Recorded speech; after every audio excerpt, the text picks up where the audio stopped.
turka shi.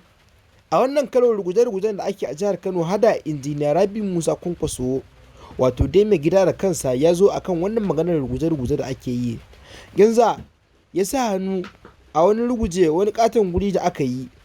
To amma da mai sauraro idan wannan ne farkon iso ka a cikin wannan talanta mai albarka da kada ka manta ka danna mana subscribing kana ka danna mana alamar kararrawa domin ta haka ne zaka iya samun isassun bidiyoyin mu da zarar mun dora. To tun bayan wannan bayyanar wannan mai girma injiniya Rabi Musa Kwankwaso da ya a jihar Kano tabbas wannan abu tabbas ya jawo cece-kuce a bakin mutane inda suke cewa ta yaya za a ce oga da yaron sa su haɗa kai suna mutane barna a jihar Kano. A gaskiya wannan abin bai kamata ba.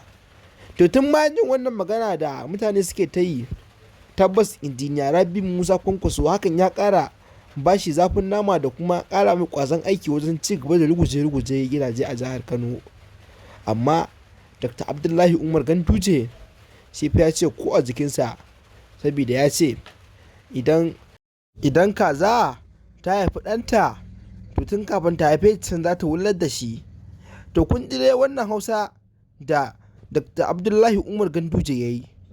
To amma idan wannan ne farkon iso ka a cikin wannan channel mai albarka da kada ka manta ka danna mana subscribing kana ka danna mana alamar kararrawa domin ta haka ne za ka iya samun sabbin bidiyo mu da zarar mun dora.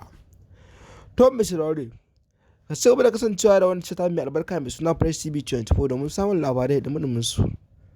Tun bayan wannan bayyana ta injiniya Rabi Musa Kwankwaso da ya a jihar Kano tabbas hakan ya dawo cece-kuce a bakin mutane inda suke cewa a gaskiya bai kamata a ce yaro da mai gida su haɗu suna ta mutane barna a jihar Kano ba saboda wannan ma raini ne.